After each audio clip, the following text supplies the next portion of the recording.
Sejam todos e todas muito bem-vindos, muito bem-vindas. Está começando o episódio número 38 da Rádio Troika. Esse que é o podcast de política internacional em 3 blocos, aqui nos canais de Opera Mundi. E o episódio de hoje traz um destaque. Segundo turno no Chile. Cast ameaça e Boric busca unidade. A reta final da campanha presidencial chilena, como é que os candidatos estão se movimentando nesse período e as consequências políticas que a vitória de cada um pode trazer vão ser os temas do nosso segundo bloco. Nos destaques das nossas correspondentes, a gente vai saber de tudo que rolou durante a visita do ex-presidente Lula na Argentina e discutir o agravamento da pandemia lá no Reino Unido.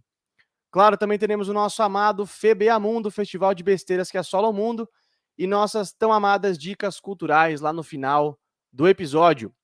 Eu sou Lucas Stanislau, repórter de Opera Mundi. Claro, vocês sabem, nunca estou sozinho aqui no passeio. Recebam com muito carinho a repórter que fotografa chefes de Estado com Ferney Choripan, diretamente de Buenos Aires, na Argentina, Amanda Cotrim. E aí, Amanda? E aí, Lucas, boa noite para a Natália, boa noite a todo mundo que está acompanhando no chat ao vivo. E é isso aí, Fernet, Choripan, música, foi um tema. Se não tiver isso, não é Argentina. E também, claro, nossa repórter Gaivota Friendly, diretamente de Edimburgo, na Escócia, Natália Urban. E aí, Natália? Boa noite, Lucas. Boa noite, Amanda. Boa noite a todos que estão nos assistindo. Estou aqui, né, como sempre, com medo das gaivotas. Inclusive, eu sei que não é a hora do FEBEAMUNDO, mas semana passada teve uma notícia que eu achei tão engraçada.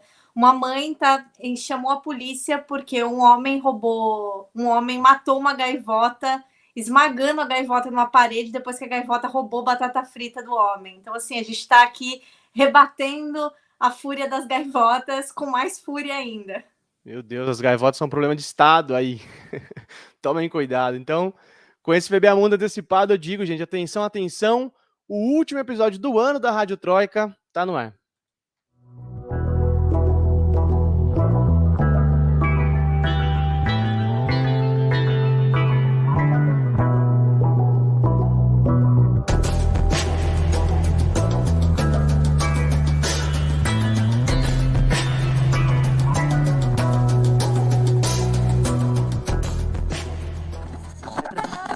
Rádio Troika. Muito que bem, começando o nosso primeiro bloco, carinhosamente apelidado, vocês sabem, de Aconteceu Aqui. Nossas correspondentes trazem seus destaques. E eu começo com a Amanda para você contar pra gente, Amanda, como é que foi sua sexta-feira passada? Sextou em grande estilo aí em Buenos Aires, né? Começa contando pra gente como é que estava o clima nas ruas aí da capital argentina, esperando a visita do ex-presidente Lula. Pois é, Lucas, foi uma sexta-feira agitada, para dizer o mínimo. Bom, eu acompanhei, né, de pertinho o ato em celebração pelo Dia da Democracia e pelo Dia dos Direitos Humanos aqui na Argentina, que teve aí como convidado ilustre o ex-presidente Lula e também contou com o ex-presidente José Pepe Mujica, ex-presidente do Uruguai. Bom, nas ruas o clima era muito ameno, muita tranquilidade, muitas famílias, muitas crianças, muita gente disposta a comer choripã, a festejar. Teve um festival de música, né, antes das falas oficiais, digamos assim, onde tocaram bandas locais, e teve uma banda brasileira aí que eu nem sabia que era brasileira por causa do nome, Francisco El Hombre. E depois eu investiguei que é uma banda brasileira e já tinha escutado música deles, mas não associei nome às figuras. Bom, muita gente que não é necessariamente argentina, né? Eu conversei com bastante imigrantes, Bolívia, Colômbia, brasileiros, inclusive, também. Então, era uma festa, digamos assim, latino-americana. Eu acho que essa foi o resumo da ópera, assim. Tinha muita gente ali, inclusive argentinos, que disseram estar naquele ato por causa do ex-presidente Lula, né? Como eu disse, o Lula, ele chegou, eu disse em outros programas, mas eu vou dizer agora, vou repetir. Ele chega como uma injeção de ânimo, digamos assim, na esquerda, nos progressistas aqui da Argentina. Pois é, as fotos, não só as suas fotos, Amanda, mas as fotos que eu pude ver da imprensa argentina, realmente a Praça de Maio estava abarrotada, né? Lotada de gente, parecia comemoração de futebol, assim, final de campeonato. Agora, Amanda, falando politicamente, né? Como é que foram os discursos? Porque o Lula se encontrou com o presidente da Argentina e a vice antes, depois eles foram até a Praça de Maio, fizeram um discurso. Como é que foi esses posicionamentos, tanto do Lula quanto da Cristina, do Alberto e também do Mujica, aí, como você citou? O ex-presidente Lula ele chegou em Buenos Aires na quinta-feira, o ato era na sexta. A agenda dele de 3 dias aqui na cidade contemplou entrevistas a jornais locais aqui na quinta-feira. Na sexta-feira teve o ato e também teve o prêmio, né, de direitos humanos que o ex-presidente Lula recebeu. E no sábado ele se encontrou com centrais sindicais e movimentos sociais em uma sede sindical aqui na Argentina, em Buenos Aires. Bom, quando o Lula esteve aqui, ele falou muito sobre a questão do FMI. Ele fez até um apelo, né, dizendo que para o FMI considerar, né, porque precisaria aí possibilitar dignidade ao povo argentino, né? Ele falou bastante sobre a crise econômica daqui, mas desde essa perspectiva mais progressista, né? Lembrando que foi uma dívida adquirida aí pelo ex-presidente Maurício Macri e que isso está afetando bastante a população, demonstrou apoio para fazer pressão diante do FMI. O ex-presidente ele se focou muito em questões dos países latino-americanos, ele quase não falou em candidatura, pelo menos não explicitamente, né? Ele, inclusive, durante o evento, né, em que ele discursou, ele destacou muito que ele foi feliz na época em que ele governou o Brasil, porque coincidiu com uma época bastante progressista na América do Sul, principalmente, né? Ele ressaltou aí o governo do Correia no Equador, a própria Cristina aqui na Argentina, falou também bastante do Evo na Bolívia e fez uma homenagem em memória aí a Hugo Chávez na Venezuela. Ele também falou da Bachelet no Chile, enfim. Citou também o Mujica no Uruguai, dizendo que foi uma época muito diferente da época que a gente está agora, né? Falou aí da importância do fortalecimento da esquerda para enfrentar essa ascensão, digamos assim, de direita, né, em que a gente vê em alguns países da região, de governos autoritários, e com esse discurso de esperança, né, de que as coisas podem voltar a ser como eram, ou melhor, né, melhor do que foram. Apoiando justamente o governo do Fernandes, dizendo que ele pegou um país com bastante complicação por causa da pandemia, por causa da dívida, mas que a Argentina também ganharia com um governo progressista no Brasil e que se, ele não disse assim explicitamente se ele fosse o presidente, mas se a esquerda no Brasil voltar a governar, poderia contar com o apoio do Brasil para fazer a Argentina voltar a ter crescimento e melhor qualidade de vida, enfim. O que eu achei impressionante dos vídeos que eu vi, né, é que quem estava ali reunido na Praça de Maio comemorava tudo que o Lula falava, inclusive quando ele falou que ia falar bem devagarzinho para todo mundo entender, ele falou em português, né? E aí o pessoal comemorou, ó, que bom, o Lula ia falar devagarzinho. Sim, eles cantaram, inclusive, aquele clássico dos anos 80, Lula lá, olê, olê, olá, Lula, Lula, no bom portunhol, mas deu certo, assim, e me surpreendeu também que eles conhecessem essa canção. Foi uma festa muito bonita, assim, o Lula muito querido, muito respeitado, inclusive pela oposição, né? Eu conversei com pessoas antes do evento que não necessariamente apoiam o governo do Alberto Fernandes, mas respeitam muito a postura do Lula, inclusive falando que se ele fosse candidato a presidente da América Latina, votariam nele. Agora, Amanda, você mencionou aí os posicionamentos do Lula, né, com relação à FMI, com relação olha, a esquerda no Brasil, mais uma vez no poder, poderia ajudar muito a Argentina. Te pergunto qual que é o saldo, né, que essa visita do Lula deixa para o governo do Fernandes, para o governo da Cristina, para o peronismo aí. Olha, eu acho que foi fundamental, assim, tanto para unir esses grupos dentro do peronismo, né, como para dar uma injeção de ânimo mesmo.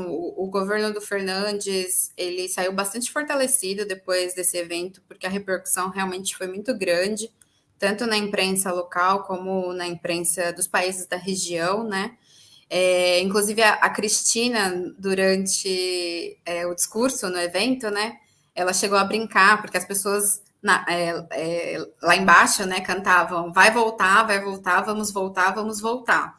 E aí ela brincou com o Lula e falou assim, olha, quando eles cantam isso, raramente eles se equivocam, ou seja, acredita porque voltaremos. Então essa era a mensagem, digamos assim, e isso que ficou assim como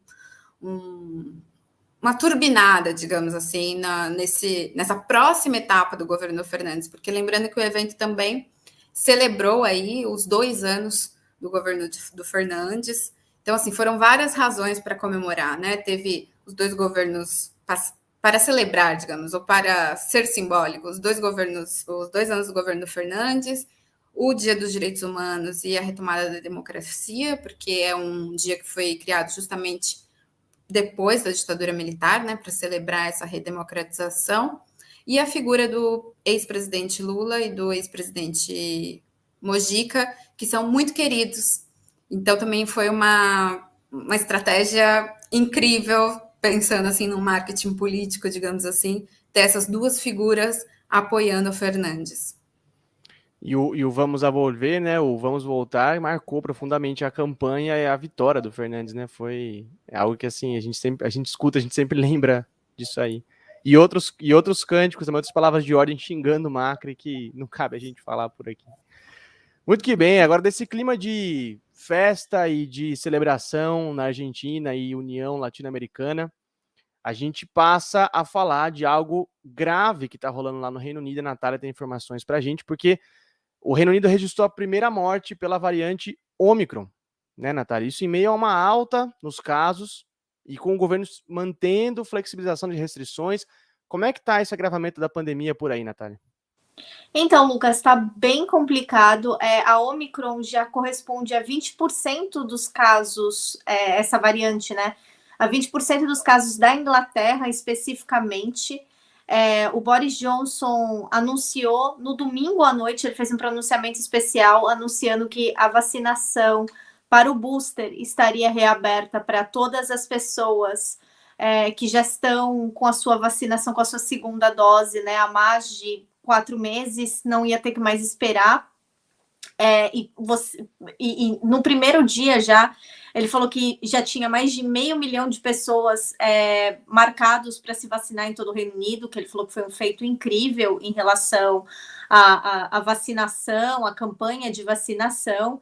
Porém, segunda-feira, né, ontem, mais de 54.661 novos casos de Covid foram registrados no Reino Unido e 38 mortes, ou seja, os níveis estão aumentando novamente para aqueles mesmos níveis quando nós estávamos com tudo fechado, estava aquele pânico, e agora o governo está falando, está garantindo que se todo mundo se vacinar, se todo mundo fizer, né, tiver esse booster, que não vai ser necessário essas novas medidas de vacinação, essas novas medidas de restrição por conta da vacinação.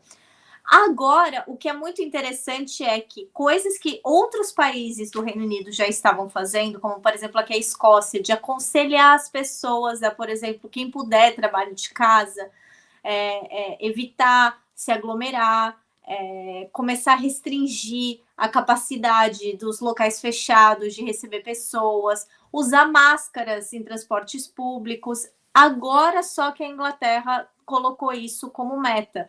Mas mesmo assim, muita gente está doente, principalmente em Londres, onde os casos aumentaram 44% por conta dessa nova variante. E, segundo cientistas, estão dizendo, né, que vai se tornar a variante principal, dominante em toda a cidade. Eu mesma passei por uma situação em que eu fui para um evento em Londres de máscara, me mantive isolada, não fui para bar depois, nada, segui todas as regras do evento. E mesmo assim, ontem eu recebi no meu telefone mensagem do governo dizendo: você entrou em contato com uma pessoa que teve coronavírus, você, por favor, você tem que se isolar agora. Eles estão pedindo que, indiferente de você ter tido teste negativo, como foi o meu caso, que eu tenho ainda que ficar 10 dias isoladas e fazendo testes. Hoje, inclusive, eu recebi um novo kit de testes, o governo está mandando, tudo isso é de graça, né? Viva o serviço público de saúde, mas mesmo assim, eu sou uma dessas pessoas que está sendo forçosamente isolada socialmente por conta dessa nova variante. Então, a situação, assim, está muito tensa. E, segundo o que o governo está falando, da maneira como eles estão agindo, eu não acredito que eles vão novamente fechar tudo da maneira como foi fechado das primeiras vezes, ou seja, que restaurantes vão continuar funcionando, que os pubs vão continuar funcionando, que as lojas vão continuar funcionando. Obviamente, eles vão colocar restrições em cima disso conforme os casos forem se agravando. A questão é, eles não estão querendo, eles vão novamente jogar a economia em primeiro lugar do que a saúde, para não ter que colocar novamente as pessoas, né, no furlough, que é aquele auxílio, vamos dizer, o auxílio emergencial aqui aos empregados dos negócios afetados pelo fechamento das restrições do Covid. Natália, se cuida e a gente torce para que nenhum dos próximos testes que você fizer aí dê positivo. Estamos aqui na torcida, porque a gente sabe o pânico que a gente fica, né? Porque tem a janela, né? O teste às vezes pode dar um falso negativo, então estamos na torcida aqui para o seu fim de ano ser tranquilo. Agora, você mencionou o posicionamento do governo aí de Londres, né, do Boris Johnson. Eu queria te perguntar como é que isso está se refletindo politicamente para ele. Ele está caindo em maus lençóis, ele está passando uma imagem de credibilidade para a população, ou já estão pesando na dele? Olha, não só na dele, mas de outras pessoas também. Aí agora a gente está falando, vou trazer um assunto até polêmico aqui. Hoje foi votado no Parlamento Britânico a obrigatoriedade do passe sanitário, né, do passaporte da vacinação, como queira chamar isso, para a entrada em pubs, restaurantes, em locais fechados públicos. E muita gente foi votado contra, né, isso, e uma das pessoas que principalmente assustou por votarem contra foi Jeremy Corbyn, né, que foi o líder do Labour, que é uma grande liderança socialista no Reino Unido, e ele não só votou contra esse passe sanitário, como ele também votou contra a obrigatoriedade de funcionários do serviço de saúde de terem que estar vacinados, porque ele disse que não é com obrigatoriedade que alguém consegue alguma coisa. E isso pegou para algumas pessoas, pegou bem, porque ele não está querendo que o Estado tenha uma força coercitiva na população, não é assim que isso vai se resolver. E, de outro modo, teve gente que falou, a gente está vivendo numa era negacionista. O irmão dele, inclusive, é a maior liderança anti-vaxxer do Reino Unido, o Piers Corbyn. Então, assim, o pessoal falou, você tá parecendo ser irmão agora. A gente está vivendo uma pandemia no qual o Reino Unido continua sendo um dos países proporcionalmente mais afetados do mundo pela pandemia, e você está simplesmente falando que as pessoas têm que usar o bom senso para se vacinar. A gente já sabe que as pessoas não têm, que a maioria não tem bom senso. E agora, o que acontece? Então, assim, tá polêmico, mas ao mesmo tempo é assustador, porque, novamente, quando somente por esse fato dessa votação estar acontecendo, pode ser que não tenha nenhuma ligação, mas a Met Police hoje de Londres preveniu um homem de tentar entrar com o carro nos portões do parlamento. Teve protestos dos grupos anti-vacina lá na frente. Então, ou seja, essas pessoas, elas estão raivosas, elas estão nas ruas. E isso, além de ser um desserviço, é muito perigoso, porque, novamente, os números estão crescendo. A gente não está falando somente do número de internação, a gente está falando do número de pessoas morrendo realmente por conta desse aumento de Covid no Reino Unido, novamente. Nossa, mas que loucura, né? Que loucura. Realmente a gente fica assustado, porque aqui no Brasil, culturalmente, assim, a gente vinha de uma tradição de se vacinar muito forte, né? A gente sempre deu muita importância para isso, e agora vem essa onda de antivacina e tal, que é assustador e que, assim, derruba completamente o discurso daqueles que no começo da pandemia diziam, não, a gente não pode politizar a pandemia, gente, tá tudo interligado, não tem como, assim, uma coisa puxa a outra. Muito que bem, a gente segue de olho no avanço da Omicron, não só no Reino Unido, mas no mundo inteiro, né? Diversos países já registraram casos e a gente segue de olho nesse agravamento da pandemia em algumas regiões. E agora eu peço aqueles 30 segundinhos para a gente respirar, tomar aquela água, porque daqui a pouco a gente volta para discutir o tema principal de hoje, que é o nosso querido Chile. Não saiam daí, a Rádio Troika já volta. Rádio Troika. Você já fez uma assinatura solidária de Opera Mundi? Com 70 centavos por dia, você ajuda a imprensa independente e combativa. Acesse www.operamundi.com.br/apoio.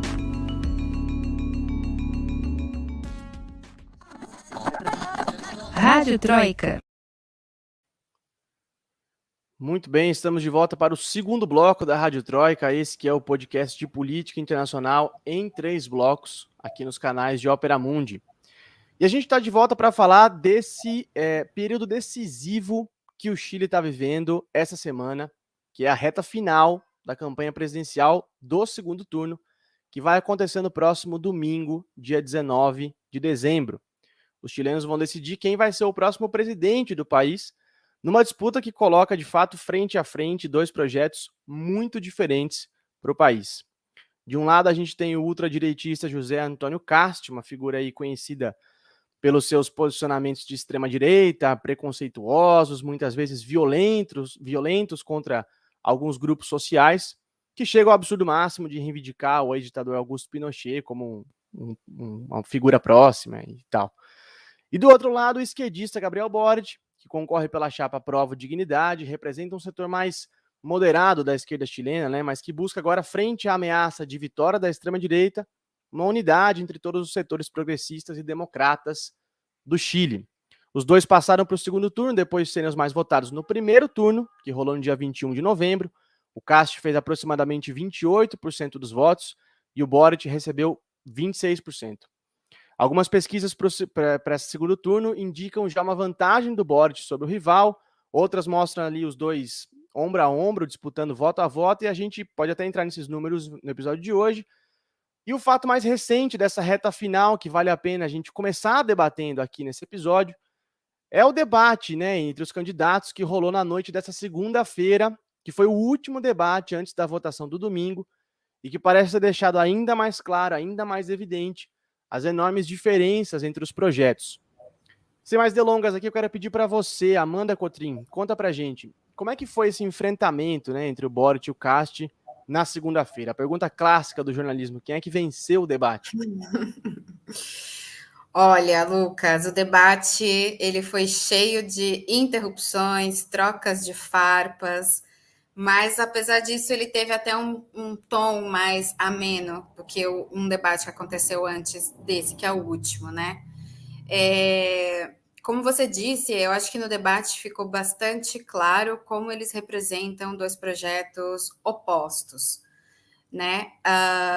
Vou tentar dar um resumo de temas que foram discutidos e que por aí a gente consegue ter uma ideia desses candidatos, né? E do que o Chile pode esperar. Bom, eles foram perguntados, em princípio, que tipo de presidente eles pretendiam ser.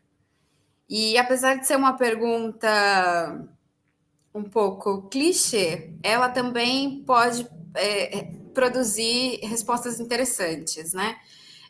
O Kast, por exemplo, ele respondeu, que é um candidato ultraconservador à direita, que ele não vai ser um presidente que levanta o punho, mas que quer ser um político que abre as mãos e dá boas-vindas. E a referência ao punho fechado, inclusive, foi uma provocação ao Boric, já que o punho erguido e fechado é um símbolo da esquerda, né?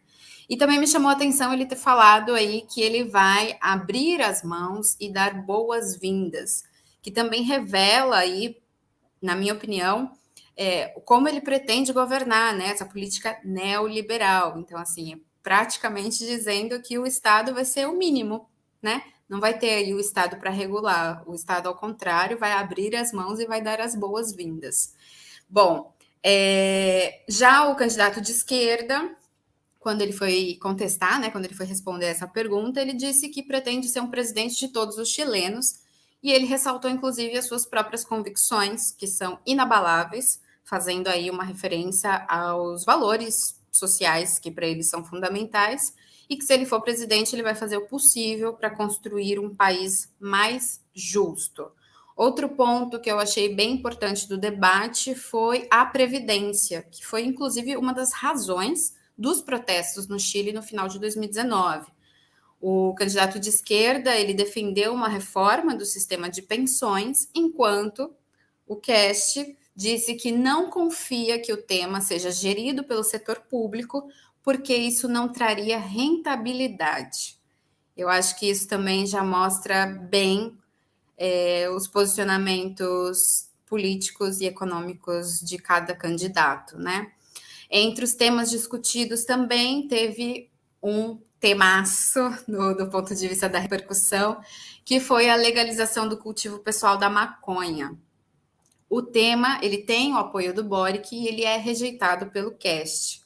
O candidato de esquerda, ele é a favor de liberar o cultivo da maconha para consumo próprio, mas ele sempre frisou que ele não apoia a legalização das drogas. Já o candidato de direita disse que as drogas leves são uma porta de entrada para drogas mais pesadas, para justificar aí por que ele é contra o cultivo. E esse tema das drogas foi realmente o ponto alto do debate, assim, porque o destaque, inclusive, na imprensa, foi que o candidato de esquerda, o Boric, ele apresentou um teste negativo, que dava negativo, né, como havendo substâncias ilícitas no sangue dele. Isso porque durante a campanha o José Cast ele chegou a insinuar que o Boric era usuário de drogas e tinha tido, e aí ele disse que ambos fariam o teste para comprovar, né, se algum aí era usuário, e até onde a gente sabe, o candidato de direita ele não apresentou nenhum exame até o momento, ao contrário do Boric, que fez questão de mostrar o exame durante o debate. E aí essa questão também é bastante complexa, né, porque mostra, pelo lado do Cast, assim, esse estereótipo, né, em relação às drogas e as políticas também antidrogas, né, enfim. Mais ou menos por aí foi o tom, digamos assim, do debate entre os dois candidatos, que, como você disse, cada pesquisa fala uma coisa, mas eu vi uma pesquisa agora que saiu no fim do dia, que colocam os dois em empate técnico, assim. Tá, realmente a eleição vai ser voto a voto. Então, ficaremos aí atentos. Isso de levar exame toxicológico, né, exame de droga, eu nunca tinha visto num debate presidencial na vida, assim, nem os que eu acompanhei em vida, nem os que eu acompanho os históricos, né. Agora, eu queria destacar uma frase que você pensou aí do Cast, Amanda, que ele diz, vou receber de braços abertos, vou dar as boas-vindas, vindo de um cara que até ontem estava defendendo construir valas nas fronteiras para impedir que imigrantes entrem no país, assim, é uma contradição né? maluca, né? Quem é o convidado do Cast já está bastante claro, né? Será que chega de avião, né? Não vem pela fronteira, né? Agora, Natália, sobre nesse mar de posicionamentos, de temas, né? Muito se tem falado que os candidatos estão mudando os discursos nessa reta final de campanha, buscando um eleitorado mais ao centro, buscando apoio de partidos que não passaram para o segundo turno, né? Forças sociais, movimentos sociais. Queria te perguntar, houve de fato essa mudança? E se sim, se houve, quais são as principais mudanças que a gente pode pegar aí, tanto no discurso do Boric quanto no do Cast? Isso que a Amanda falou da questão do empate técnico, tá apavorando os dois candidatos, tanto é que ambos, né, mudaram seu programa, tentaram moderar o seu programa. Só vou abrir um parênteses, o que já estava trazendo críticas ao Boric do lado da esquerda, principalmente do Partido Comunista Chileno, daquelas pessoas que estavam apoiando o Radui, dizendo que o programa dele do Aproebu Dignidade já era muito mais moderado, agora moderou mais ainda.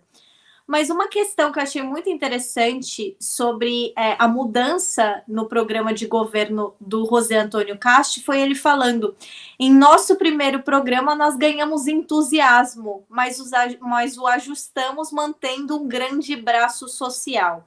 Quando ele fala ganhamos entusiasmos, eram justamente nessas políticas populistas da extrema-direita, questão de imigração, políticas misóginas, políticas antiambientais, e para justamente não só se adaptar a esses eleitores de centro, mas também aos indecisos e ao mercado interno, ele teve que fazer mudanças, como, por exemplo, uma redução não tão agressiva da carga tributária, o fim da proposta da extinção do Ministério da Mulher, coisa que ele até teve que se desculpar publicamente por ter falado sobre isso. A gente sabe, né, que o Chile, assim como outros países da América Latina, tem um terrível problema de violência de gênero, então, obviamente, isso é uma coisa necessária, e, principalmente, o que eu achei muito interessante foi respeitar mudanças ambientais que haviam sido colocadas na COP26. Ele prometeu avançar na eliminação de usinas termoelétricas a carvão no país. Mas, obviamente, ele não falou nada da questão da água dos Mapuche, o que também é algo que foi muito levantado na COP26. Aí o Boric, obviamente, também reagiu a isso. Ele mostrou uma suavização também do seu programa, dizendo que eles iam dar uma viabilidade política mais abrangente ao que eles estavam propondo. E aí ele ampliou, né, colocou 18 páginas a mais, dizendo que haveria um prazo maior para aumentar a carga tributária, porque ele reconheceu que existe várias dificuldades políticas e técnicas para realizar reforma no regime de previdência privada chileno. Alô, Paulo Guedes, né? E além de acrescentar uma consolidação fiscal como um compromisso e indicar medidas que possam ser reavaliadas caso o contexto econômico do país não seja favorável a essas mudanças. Então, assim, ambos estão tentando ser o mais moderado possível para poder, né, não ter essa característica que toda a mídia, inclusive mundial, tem dado a essas eleições, que é de uma polarização extrema. Eles estão tentando justamente chamar esses eleitores indecisos de centro que talvez tenham medo de mudanças extremas, quaisquer que elas sejam. E Natália, essas mudanças de discurso estão surtindo efeito no campo partidário? Porque, assim, a democracia cristã, embora com algumas divergências internas ali, alguns rachas, já disse que vai apoiar o Boric. E hoje um fato repercutiu muito no noticiário chileno: a ex-presidente Michelle Bachelet também declarou voto no Boric. Então, assim, como é que estão os apoios no campo partidário e de figuras políticas? Então, a gente está tendo tirando essas figuras que são claramente de centro-esquerda, centro, enfim, que estão mostrando um apoio ao Boric, principalmente por conta das declarações passadas do Cast em relação ao Pinochet, que a gente sabe que é uma parte muito traumática da história chilena. A gente também está vendo apoios muito interessantes a ele do campo progressista mundial, como, por exemplo, o próprio Jeremy Corbyn mandou uma mensagem de apoio a ele, dizendo que ele tem uma relação muito próxima aos chilenos, e realmente ele tem. Ele foi o responsável, né, por trazer o caso para que o Pinochet fosse julgado aqui no Reino Unido, quando ele tentou ser asilado. Ele fez campanha a vida toda dele de justiça para os chilenos. A gente teve o presidente Lula na Argentina também, que fez um discurso ao Boric. A gente teve o grupo de Puebla, que também fez menção a ele, menção à questão chilena, a importância dessas eleições chilenas. E do outro lado, a gente tem, né, dentro dessas figuras dos próprios chilenos, a gente tem o Partido Republicano, que, né, é do José Antônio Cast, está sendo apoiado por Sebastián Piñera, que poderia ser considerado para alguns um representante dos velhos conservadores, dos conservadores tradicionais, mas se você conversar com qualquer chileno, ele vai falar que ele é tão sanguinário e fascista quanto o Cast. Então, óbvio que eles vão se apoiar. Então, assim, a União Democrática Independente, o Partido Regionalista, Democrata Independente, todos esses partidos menores de conservadores vão estar apoiando o Cássio, que isso não é muito surpreendente. O que foi quase risível foi o Mário Vargas Llosa, né, o eterno, o peruano mais madrilenho que a gente conhece, dizendo, né, fazendo uma entrevista com ele, apoiando, dizendo, fazendo um texto porque que ele era a única alternativa possível para o Chile. Foi ridículo, mas condizente com o histórico de opiniões políticas do Mário Vargas Llosa. Quem é que acompanhou a gente falando das eleições do Peru sabe muito bem do que a gente está falando.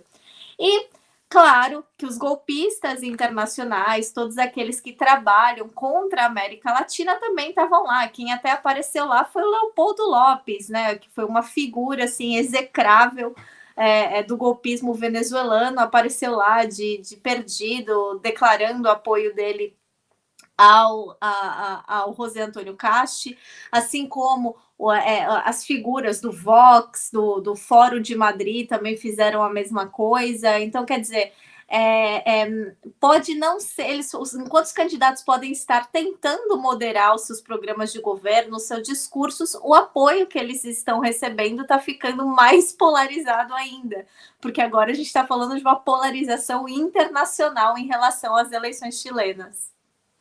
Leopoldo Lopes, inclusive, que tomou escracho em Santiago, né? Tomou uns protestos ali, não foi embora sem ouvir nada, não. Justamente, né, essa mundialização dos debates nacionais, assim, a gente pôde notar em quase todos os processos eleitorais, não só na América Latina, mas que o mundo viveu esse ano, né? E é por isso que eu quero levantar uma bola aqui para Amanda, assim, não querendo fazer futurologia nem nada, Amanda, mas é que é um exercício meio irresistível da gente fazer, né? Como é que você acha que ficaria a América Latina nos dois cenários, né? Em caso de vitória do Cast, em caso de vitória do Boric? Uau!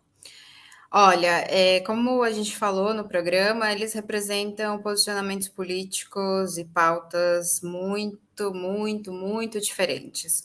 Então, apesar de agora terem assumido um discurso mais moderado, justamente para tentar conseguir votos de quem está indeciso ou quem está num centro ali, acho que não dá para a gente apagar a ideia de que sim, eles são projetos opostos e que o Cast ganhando, pelo menos o que analistas chilenos dizem, inclusive conversei com alguns que vivem aqui na Argentina, e eles comparam, inclusive, o Cast ao que seria o Bolsonaro. Eles falam, não queremos um Bolsonaro no Chile.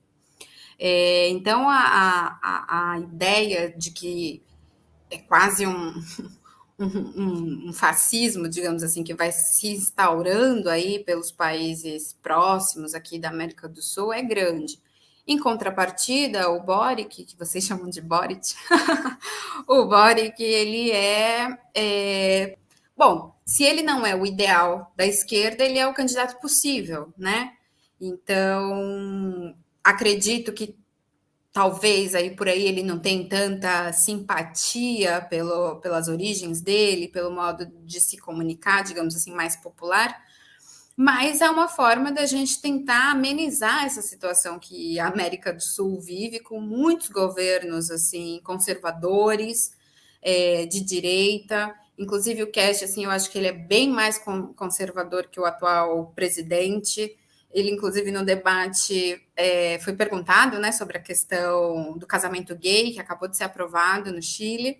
E ele falou assim, olha, eu não me oponho, mas eu achei um absurdo o Palácio da Moeda colocar as cores, as luzes, do arco-íris, que são as cores do movimento gay, né, tradicionalmente. Então, já mostra bem, assim, que a postura dele em relação a esse caso, né? Quase que ele diz que é favorável, justamente porque já passou, né? Já foi aprovado. Dizer o contrário pega mal até para ele, mas aí nas entrelinhas ele já demonstra também o posicionamento dele, essa relação com os cristãos, enfim. Então, aqui na Argentina, pelo menos, a imprensa, seja a mais tradicional ou a imprensa alternativa, está tratando as eleições como polarizadas, sim. Eles estão falando que vai ser voto a disputa. Alguns políticos como o ex-presidente Lula, quando ele esteve aqui, entrou na campanha a favor do Boric, colocou bonezinho e pediu para as pessoas no evento, dizendo, se vocês conhecem gente no Chile, se vocês têm amigos no Chile, pede para eles votarem no Boric, pede para eles ajudarem a gente a reestruturar aí a nossa querida América do Sul. Palavras do ex-presidente Lula. Pois é, Natália, a Amanda falou aí, né? Tem gente falando que o Cássio é o Bolsonaro chileno e o Lula lá na Argentina apoiou o Boric. Teve um episódio aqui, logo depois do primeiro turno do Chile, aqui na Rádio Troika, que a gente falou bastante sobre a eleição chilena e falou bastante também sobre as semelhanças e diferenças que podem existir nesse processo chileno com o processo que a gente vai viver no Brasil em 2022. Queria te ouvir sobre isso, para a gente resgatar esse debate que a gente já fez no episódio passado, mas para a gente não passar a nossa discussão aqui sem trazer esse elemento também. Então, Lucas, é um elemento que, assim, a gente não está falando, embora não seja, assim como o Lula, para muitos no Brasil, pode não ser o candidato perfeito da esquerda radical, etc. A gente está falando, como a Amanda mesmo disse, do candidato possível. O Lula é o candidato popular, o Lula é o candidato que tem o comprometimento com os grupos sociais, com a classe trabalhadora, assim como no Chile. E do outro lado a gente tem o quê? O fascismo, essa internacionalização da extrema-direita, né, dessa agenda da extrema-direita que muda algumas coisas, mas a pauta do ódio é a mesma em todo lugar. Como é que eu vou dizer, um sufocamento dos movimentos sociais, uma perseguição dos movimentos sociais, uma nostalgia à ditadura, o que é algo que, embora no Brasil seja muito problemático, no Chile é mais problemático ainda, porque a ditadura chilena matou muito mais em números conhecidos do que a ditadura brasileira. Então, assim, a gente está falando justamente de uma opção, que é uma opção progressista, democrática, e a outra opção que é a treva. Então, assim, o Brasil já está vivendo a treva e o Chile, de certa forma, com o Sebastián Piñera também, porque a gente não pode esquecer de todas as atrocidades, né, que os pacos estão cometendo com os manifestantes chilenos, com os movimentos sociais, da perseguição, etc. Então, quer dizer, e do outro lado você tem a esperança de um futuro melhor, de uma qualidade de vida, de dignidade para a população. Então, assim, as semelhanças são claras, mas eu não diria só Chile e Brasil, mas eu diria que a maioria das eleições que a gente tem visto na América do Sul estão sendo assim, essa chamada polarização não é uma polarização vindo do nosso campo progressista, do nosso campo da esquerda, é uma polarização que está vindo dos conservadores que estão cada vez mais radicalizados, e cada vez mais autoritários e cada vez mais flertando com esse passado, essa nostalgia que eles têm da ditadura e o desejo explícito de que essa fosse a realidade novamente das pessoas, como o Cássio faz, como o Bolsonaro faz, como outras pessoas da extrema-direita latino-americana já fizeram. Então, assim, a gente está chegando num ponto em que, se a gente não combater esse tipo de movimentação regionalmente, querendo ou não, apesar da eleição ser no Chile, etc., de alguma forma a gente vai sofrer com isso, da mesma forma que agora, por exemplo, de maneira econômica, de maneira política, a Argentina está sofrendo com o governo Bolsonaro. Então, quer dizer, uma coisa vai refletir na outra. Então, a gente precisa ter uma estratégia local, né, regional, para combater o avanço desse movimento extrema-direita. Mas já que a gente está aqui, vou falar, não é extrema-direita, é fascista mesmo. Perfeito isso que você falou, Natália, porque a gente fica, às vezes, bastante preocupados nos campos objetivos das eleições, desse instrumento, digamos assim, da democracia burguesa, e a gente esquece que as ideias elas estão sendo plantadas e os discursos estão circulando e não tem prazo de validade, né? Porque acaba a eleição no Chile, independente, na verdade, de quem for o presidente, mas essas ideias, esses discursos, eles reverberam. E se a gente tem um candidato contrário a isso que a gente está chamando de fascismo, que tem uma outra postura política, a gente consegue, na prática, tentar amenizar isso que poderiam chamar de onda, né, que vem crescendo realmente. Aqui na Argentina, apesar do peronismo tá governando, pela primeira vez, um candidato de ultradireita venceu as eleições legislativas e está ocupando uma cadeira no Congresso. Não é pouca coisa. Quando o Alberto anunciou a vinda do Lula e o evento, teve muita gente nas redes sociais que vieram com discurso de ódio. Inclusive eu cheguei a falar com o meu editor, falando assim, será que é teoria da conspiração? Será que é neurose minha? Mas será que não vai ter alguém armado aí querendo assustar a galera, assim, porque esse discurso está muito presente. Esse candidato que eu acabei de mencionar, ele fala isso claramente, ele fala em armar as pessoas, em tirar esses ladrões do poder, e ele fala em revolução, ou seja, até o significante está em disputa. Então, e ele trabalha junto com o Bolsonaro.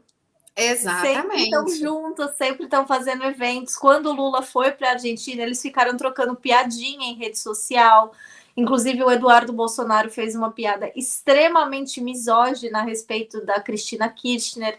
Então, quer dizer, a gente está vendo que eles estão unidos, que eles estão juntos e que eles têm uma agenda em comum, eles têm uma agenda regional. Então, a gente realmente não está falando mais de similaridades entre a eleição do Chile e da Argentina. Não é similaridade, é tipo assim, a região toda realmente está passando por um momento muito complicado, porque essas pessoas, elas estão a muitos passos à frente em relação à esquerda, apesar de nós termos mecanismos históricos, como o próprio Grupo de Puebla, o Foro de São Paulo, a ALBA, que hoje estava em encontro, falando sobre justamente união, não ingerência, enfim. Essas pessoas, elas estão extremamente bem articuladas porque elas são extremamente bem financiadas, porque o dinheiro está lá. Então, assim, a gente precisa arrumar meios de não sufocar somente o Bolsonaro no Brasil, mas de sufocar o Kast no Chile. A gente tem que sufocar o discurso dessas pessoas, onde quer que esteja. Porque basta um vencer, basta um triunfar, que os outros se sentem fortalecidos para fazer isso também. E isso é muito perigoso, porque isso dá esperança para que nessa eleição ele não levou, mas na próxima pode ser que ele leve. E é justamente por isso que eu acho, só para fechar o arco aqui, que as eleições do ano que vem no Brasil vão ser importantíssimas. Por quê? Porque a gente percebeu de fato que esses discursos, essas práticas, essas forças de extrema-direita ganharam muita força depois que o Bolsonaro foi eleito. Então, ou seja, pela influência e pelo papel que o Brasil joga na América Latina e no mundo, ora, um país como o Brasil, rico como o Brasil, grande como o Brasil, elegendo a extrema-direita, então todo o resto ganha força. Então, talvez para o ano que vem, em caso de derrota da extrema-direita brasileira, a gente espera que a tendência também seja ao contrário, né? A tendência também se mantenha no reverso, né? E é impressionante como a direita que se auto-intitula liberal acabou sendo sugada por essa mudança de espectro ideológico, por essa radicalização da extrema-direita, né? A gente vê no Equador, por exemplo, um cara que se diz liberal, Guilherme Lasso, com um discurso cada vez mais conservador, cada vez mais autoritário. Ivan Duque na Colômbia, a mesma coisa, que são forças aí que estão já há muito tempo, são políticos tradicionais, são partidos tradicionais, mas que foram arrastados pelo espectro ideológico cada vez mais à direita, né? Então, de fato, é um fenômeno unificado, é um fenômeno coordenado, e a gente vai ficar de olho nisso. E nas eleições de domingo, claro, você pode acompanhar a cobertura total em Ópera Mundi, inclusive eu estarei de plantão, estarei com esses dois olhos bem abertos para os resultados e para o dia da votação.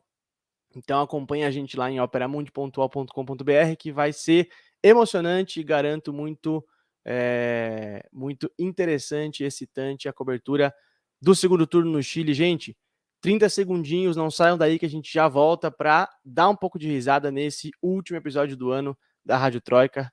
A gente já volta. Rádio Troika. Inscreva-se no canal de Ópera Mundi no YouTube e ative as notificações para não perder nossos programas. curta e siga nossas páginas no Facebook e no Twitter. Ah, e não esquece de seguir nossos podcasts na sua plataforma favorita.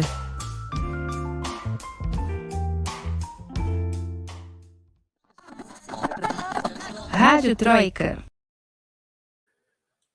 Muito bem, eu falei que a gente ia dar um pouco de risada, e se você está aqui pela primeira vez e não entendeu por que a gente vai rir nesse bloco, a gente vai te explicar, porque começa agora o FBA-Mundo, o Festival de Besteiras que assola o mundo, que é o nosso bloco mais leve, mais divertido, mais piadista aqui da Rádio Troika, que é esse festival que a gente se inspirou, a gente decidiu trazer aqui uma inspiração direta do grande jornalista brasileiro Stanislau Ponte Preta, que cunhou o FBAPA, o Festival de Besteiras que assola o país, lá em 64, na época da ditadura.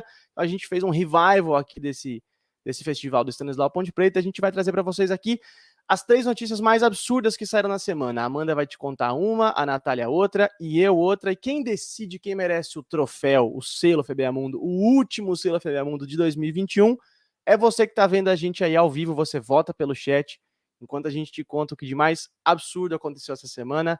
Amanda Cotrim, tá com você.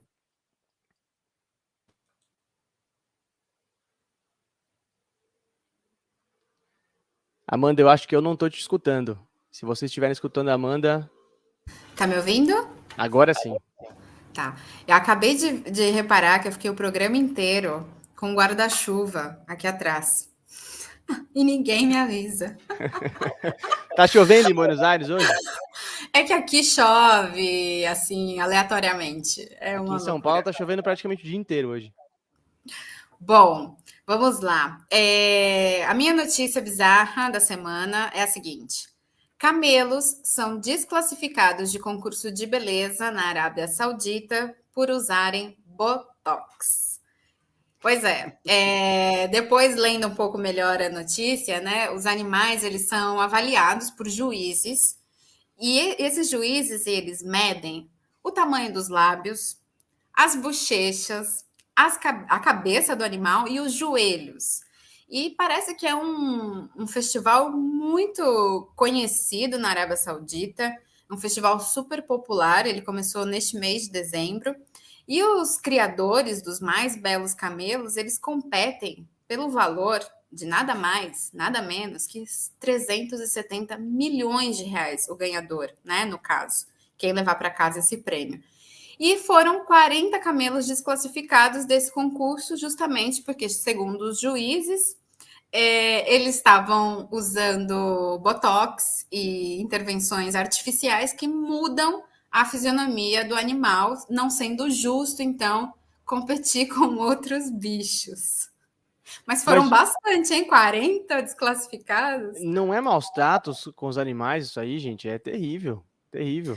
Olha, eu não sei como funcionam as leis na Arábia Saudita, mas eu já acho um absurdo ter um concurso com os animais. Ainda ter uma intervenção dessa para que eles ganhem é mais absurdo ainda. O Festival de Beleza dos Camelos já é um FBA-Mundo, né, em si. Já é um impressionante. FBA-Mundo. Quem tem o WhatsApp da Luísa Mel, gente, é agora, hein? É agora. Acione a Luísa Mel agora.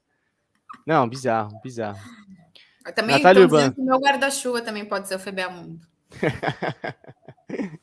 O meu FBA-Mundo não tem a ver com gaivotas, mas também tem a ver com horrores do Reino Unido, que é o Partido dos Conservadores.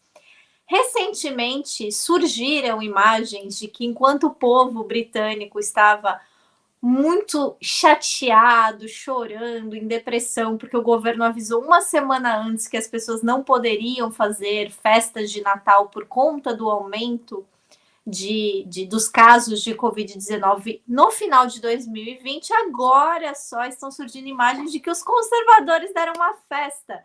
E não foi só uma festa, foi uma festa assim de arromba. Quer dizer, uma não, porque evidências estão mostrando que pessoas do gabinete conservador deram ao todo 8 festas de Natal em Londres, segundo as várias fontes que estão apurando o caso.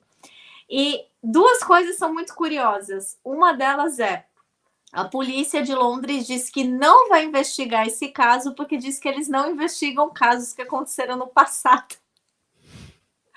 Ela falou Cold assim, case, tá cold rolando uma case. coisa meio Minority Report, né? A gente só investiga o futuro, né? Já imaginei os britânicos lá na piscininha, alguma coisa. Falei, mano, o que é isso?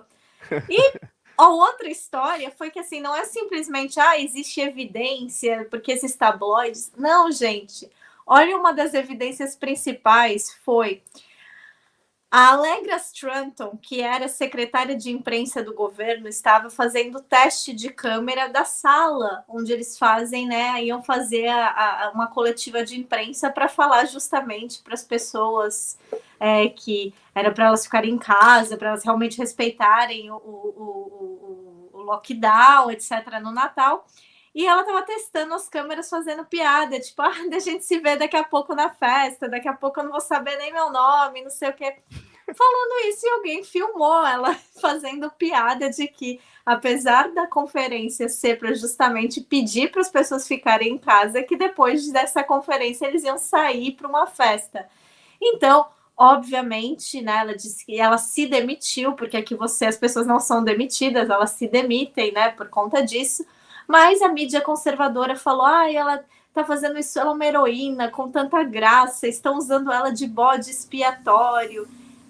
Agora, sim, eu não quero controlar a vida de ninguém, eu não quero entrar nesse mérito de punitivismos do governo em relação a isso, até porque eu fui uma das pessoas que mais criticou quando o governo britânico justamente começou a multar pessoas, a maioria delas sendo de classe trabalhadora, por, sei lá, se encontrar com amigos num parque, por receber amigos em casa, porque...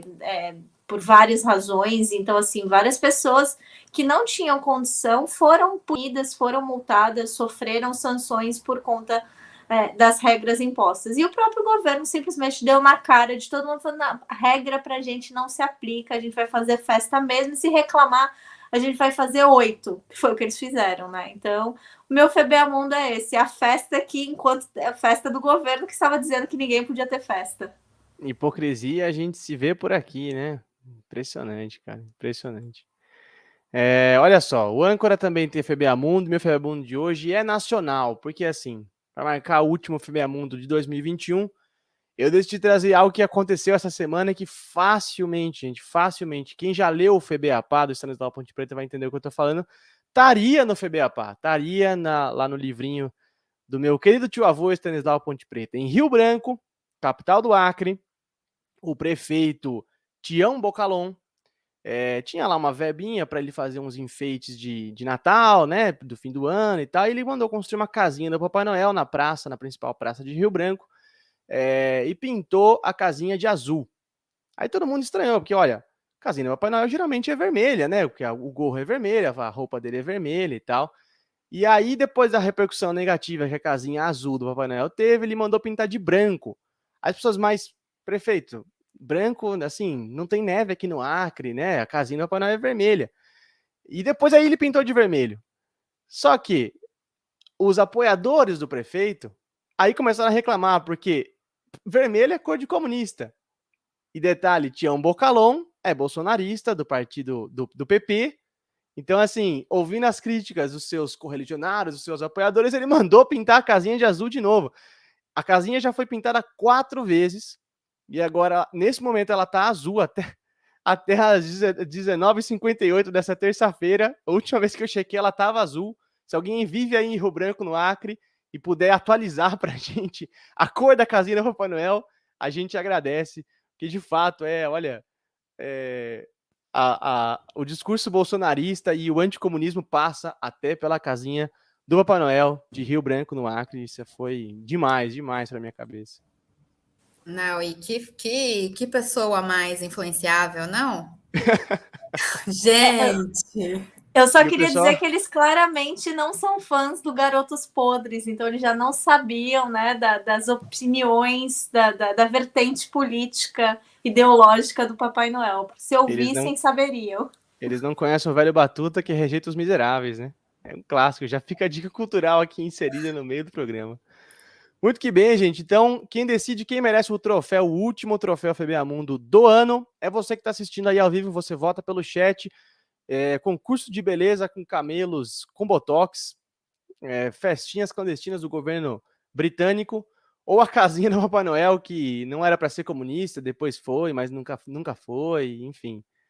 A indecisão do prefeito de Rio Branco.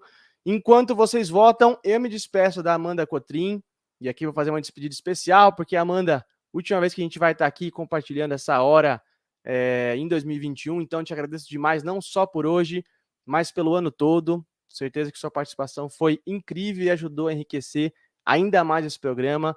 Uma honra, um prazer dividir esse podcast e esses microfones com você. Seus informes finais de 2021 e sua dica cultural, por favor, claro. Poxa, que lindo! Muito obrigada.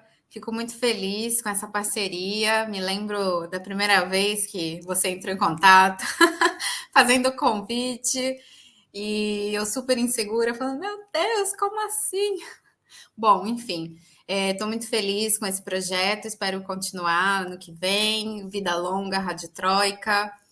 E, bom, minha dica cultural é um documentário que está disponível na Netflix chamado Ondros. O filme conta a história, né, do grande fotojornalista de guerra, o Chris Ondros, que ficou conhecido assim mundialmente por cobrir conflitos pesados assim na Libéria, no Iraque, no Afeganistão, e ele acabou morrendo num atentado em 2011, e ele, bom, enfim, foi homenageado com esse filme. É muito legal porque é a partir da perspectiva de um amigo dele, o filme, que também era um fotojornalista.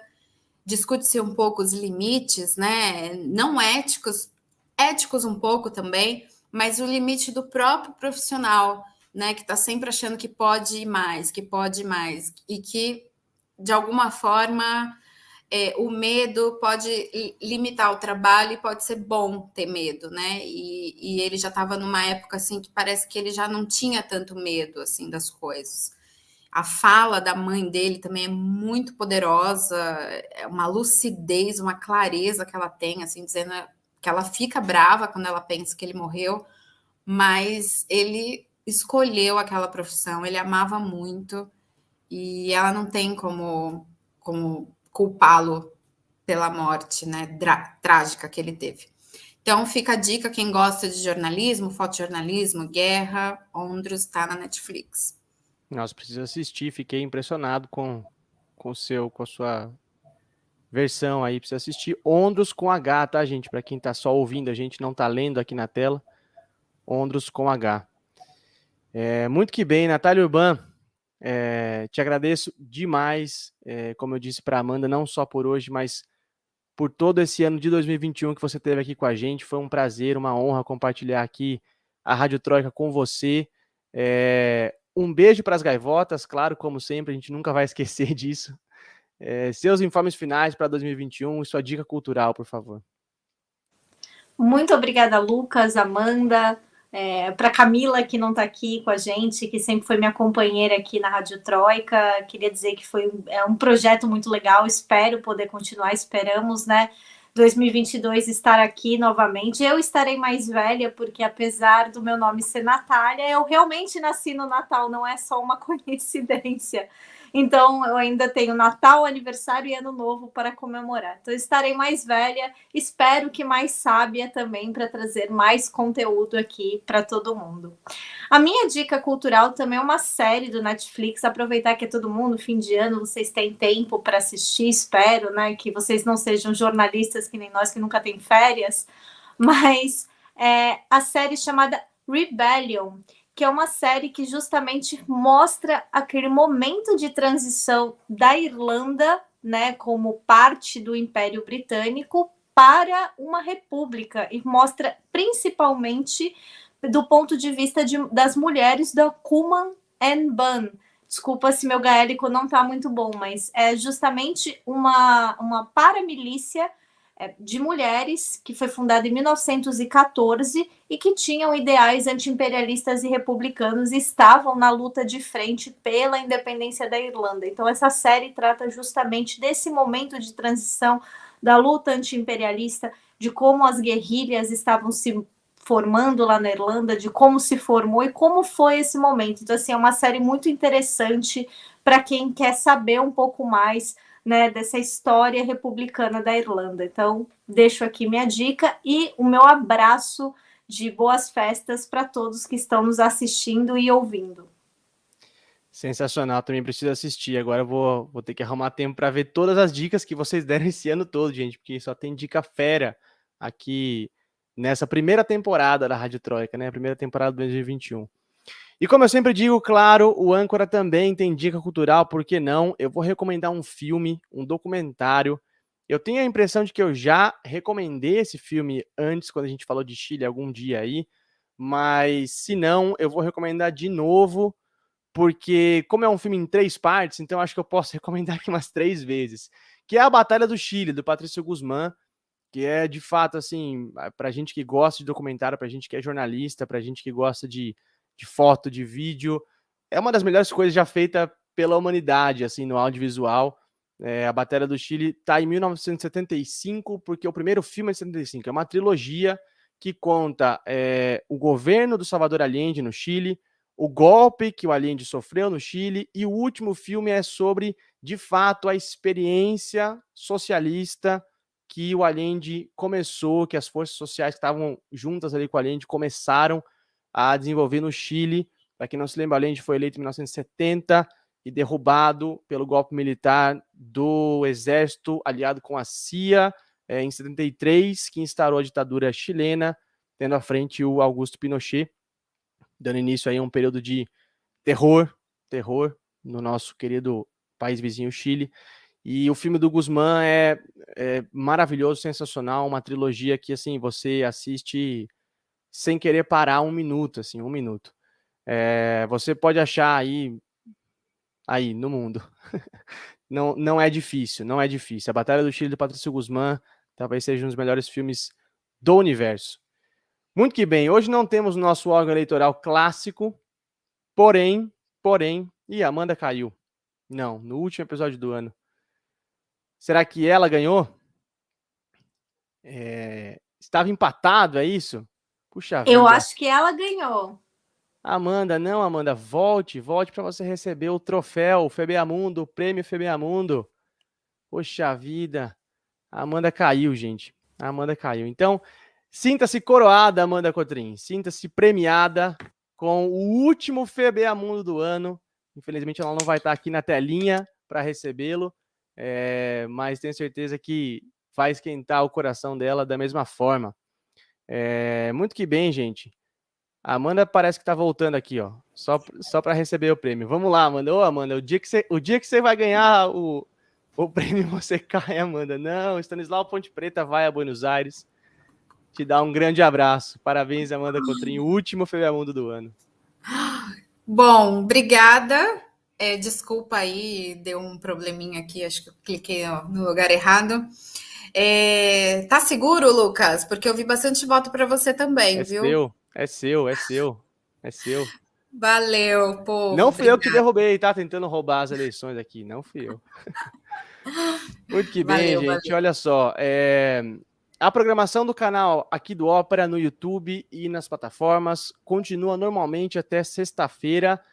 Depois a gente vai dar uma paradinha com os ao vivos, mas vai ter conteúdo para vocês assistirem de cortes, de republicações, reapresentações. Então fiquem aqui pelos canais do Ópera, que vai ter muito conteúdo para vocês ainda até o ano virar e até janeiro. A programação normal deve voltar em janeiro, a gente deve estar de volta lá no dia 11 de janeiro, mas fiquem ligados aí, tanto nas nossas redes sociais, está aparecendo aqui no nosso nominho, né, @Stanislau_Lucas, eu estou lá no Twitter, @Amanda Cotrim Fotografia, a Amanda está no Twitter e no Instagram, e @UrbanNatália, se eu não estou enganado, né, Natália? A Natália está lá no Twitter também. Então fique ligado nas nossas redes aí, nas redes do Ópera também, para você saber a data certinha que a Rádio Troika vai voltar em janeiro.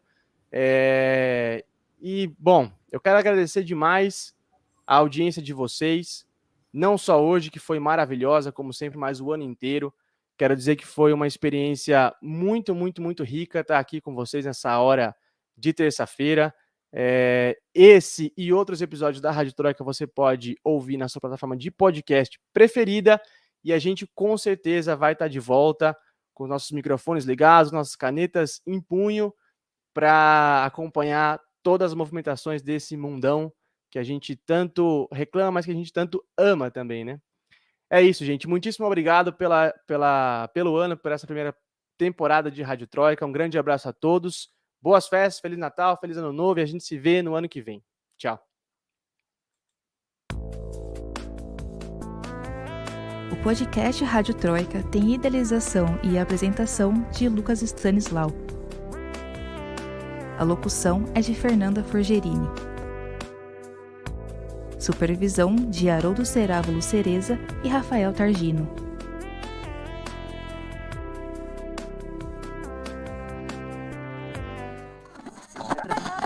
Rádio Troika.